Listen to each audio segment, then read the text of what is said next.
Hello friends, आप सभी का बहुत बहुत स्वागत है यूट्यूब चैनल ज़िंदगी विदंशिका में। फ्रेंड्स, मैं उम्मीद करती हूँ कि आप सभी बहुत अच्छे होंगे और मैं हूँ आप सभी के साथ यूट्यूब चैनल ज़िंदगी विदंशिका की होस्ट आरजे अंशिका चतुर्वेदी। और फ्रेंड्स, जैसा कि आप सभी जानते हैं कि आज जनवरी महीने की 13 तारीख है। और बात करें अगर हम आज के दिन की, तो आज का दिन क्यों खास है? क्योंकि आज पौष मास की पूर्णिमा है, माघ माह का आगाज हो रहा है और साथ ही आगाज हो रहा है सर्व सिद्धि प्रदा कुंभ की, महाकुंभ प्रयागराज, विश्व का सबसे बड़ा धार्मिक और आध्यात्मिक समागम माँ गंगा, यमुना और अदृश्य सरस्वती की त्रिवेणी में प्रयागराज की धरती पर आज यानी कि 13 जनवरी से आरंभ होने जा रहा है। 12 महाकुंभों के उपरांत 144 वर्ष बाद महाकुंभ का वो अद्भुत संयोग आया है जब अमृतमयी संगम में होगा अमृत स्नान। सनातन की दिव्यता, भव्यता, परंपरा और धरोहर पर आधारित है आज का ये वीडियो, जिसमें मैं आप सभी को बताऊंगी कि आखिर वहां पर हो क्या क्या रहा है। तो आपको देखने को मिलेंगे महाकुंभ के कुछ फोटोज और साथ ही सारी जानकारी। कुंभ मेला शताब्दियों से अनवरत चली आ रही उस सांस्कृतिक यात्रा का पड़ाव है जिसमें नदियां हैं, कथाएं हैं, मिथक हैं, अनुष्ठान हैं, संस्कार हैं, सरोकार हैं और शामिल है हमारी अनगिनत आध्यात्मिक और सामाजिक चेतनाएं, जिनके बलबूते पर हम अपनी परंपराओं को बखूबी निभाते हुए अपनी बनावट और मजावट करते आए हैं। अथक प्रवाहमान इस यात्रा में नदियों की आवाजें भी शामिल हैं, जिसे सुनने स्वयं कुंभ आता है तो कुंभ में शामिल होने का स्वप्न सजोए लाखों करोड़ों लोग भी हैं। सनातन संस्कृति का शंखनाद आज हो जाएगा। इस अद्भुत, अप्रतिम, अलौकिक यात्रा में शामिल होता है 12 वर्ष का इंतजार, पवित्र नदियों के पुण्य तट, नक्षत्रों की विशेष स्थिति, विशेष स्नान पर्वों की धमक, साधु संतों की जुटान, धर्म, आकाश के सभी सितारे और उनका वैभव, कल्पवासियों की आकांक्षाएं और देखते ही देखते दुनिया के सबसे बड़े अस्थाई नगर का बस जाना। फ्रेंड्स, 12 बरस के बाद आने वाले अपने हर पड़ाव पर यह यात्रा लोकोत्सव में बदल जाती है, जिसमें भारतीय संस्कृति कुलाचे भरती है, अटखेलियां करती है, पूरे विश्व को स्वयं में समाहित कर लेने की ताकत दिखा देती है।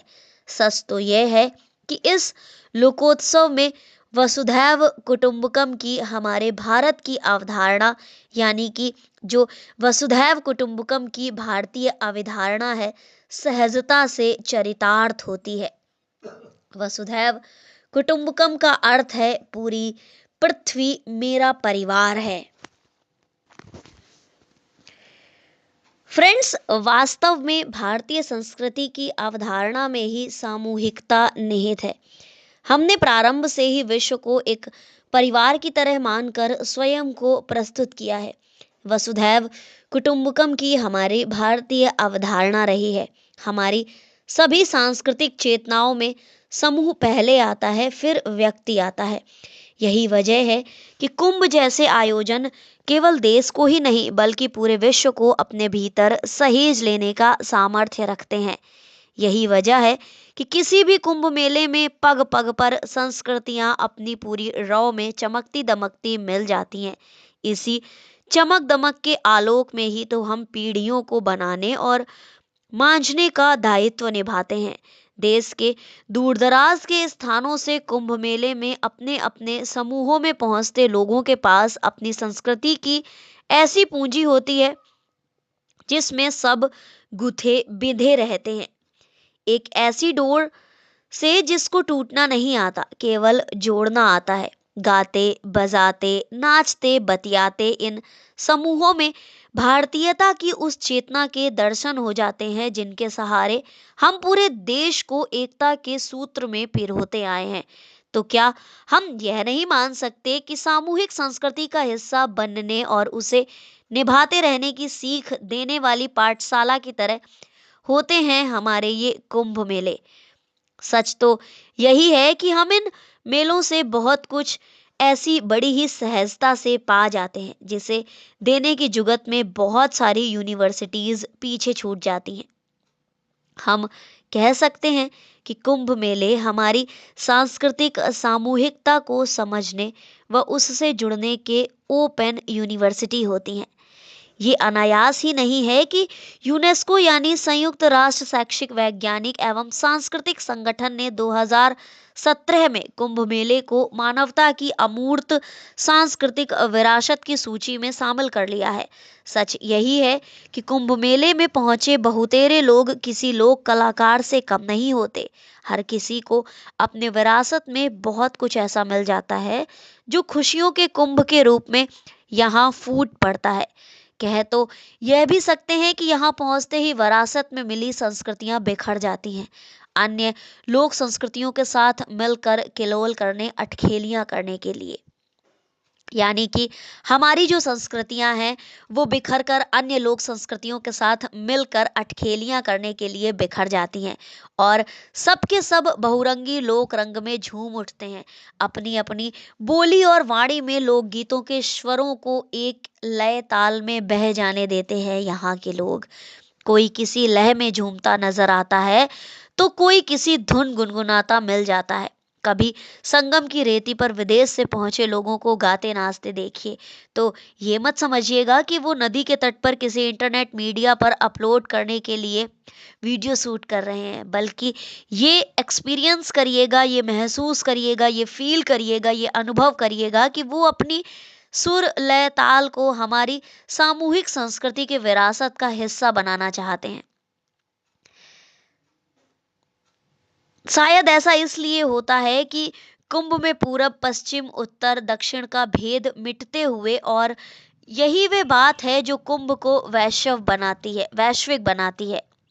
इस बात से भी इनकार नहीं किया जा सकता कि देश दुनिया के लोग अपने रहन सहन, सोच विचार, रीति रिवाज, संस्कार, सरोकार, आचार व्यवहार की भरी पूरी थाती लेकर कुंभ मेले में शामिल होने के लिए आते हैं और यहाँ उसमें से बहुत कुछ बांट कर जगह बनाते हैं ताकि उसमें यहाँ से कुछ नया सहेज कर ले जा सके। यही तो है स्वयं को नया कर लेने की जुगत। कुंभ मेला कल्पवास के रूप में हमें अपनी आध्यात्मिक, सामाजिक, मानसिक और शारीरिक चेतनाओं को तरोताजा करने की सांस्कृतिक प्रयोगशाला उपलब्ध कराता है। मैंने देखा है इन प्रयोगशालाओं में नए गीतों, नए आख्यानों, नई कथाओं और नए रूपकों को गढ़े जाते हुए। मैंने क्या देखा है, हम सभी देखते हैं प्रस्तुत होते हुए और फिर पीछे आ रही पीढ़ियों के लिए सहेजे जाते हुए। आज जब हम आर्टिफिशियल इंटेलिजेंस यानी कि एआई, रोबोटिक्स और चिप कम्युनिकेशन जैसी तकनीकों की गिरफ्त में आते जा रहे हैं, तब अपनी प्रकृति, अपनी संस्कृति, अपनी परंपराओं और अपनों के साथ नातेदारी बनाने को प्रेरित करते कुंभ मेले बहुत ज़्यादा ज़रूरी जान पड़ते हैं।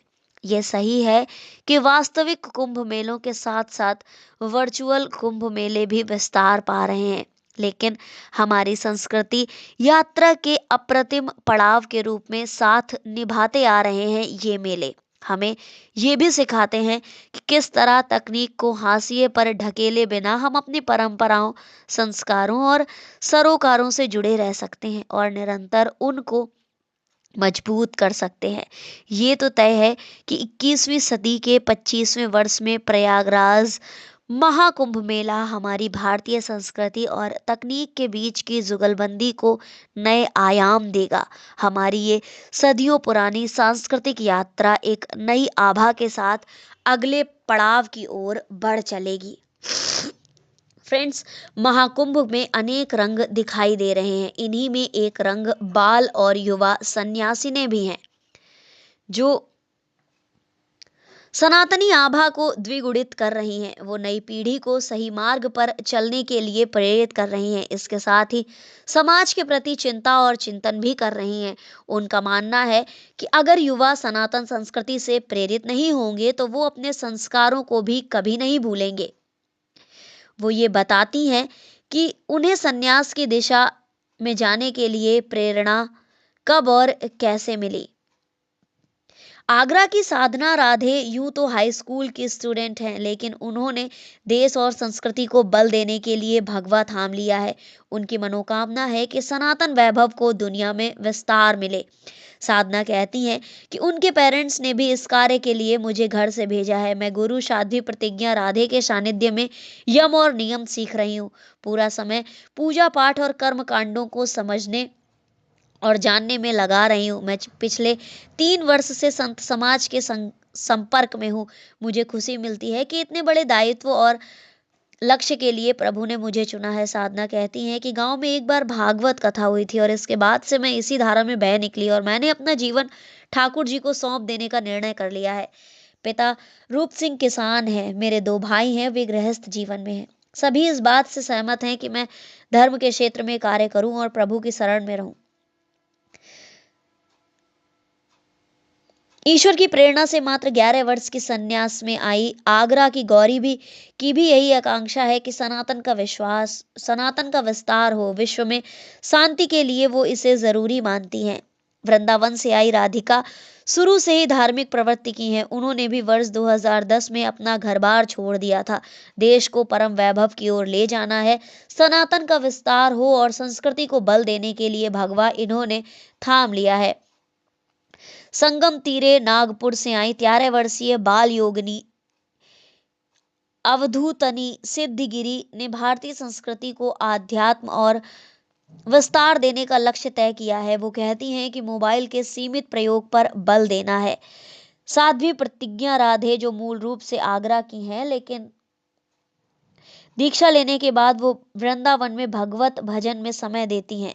जब वो मात्र 17 वर्ष की थी तभी उन्होंने आध्यात्म की राह पकड़ ली थी और वो कहती हैं कि उनका जीवन कृष्ण भक्ति के लिए समर्पित है।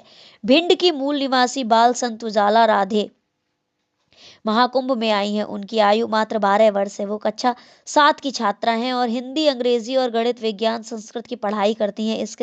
इन सब के साथ ही ठाकुर जी के मंत्र को भी दोहराती रहती हैं। वो जनमानस को भक्तिधारा से जुड़ने की प्रेरणा बन रही हैं। उनके पिता अजमेर सिंह किसान हैं। वो जनमानस को भक्तिधारा से जोड़ना चाहती हैं।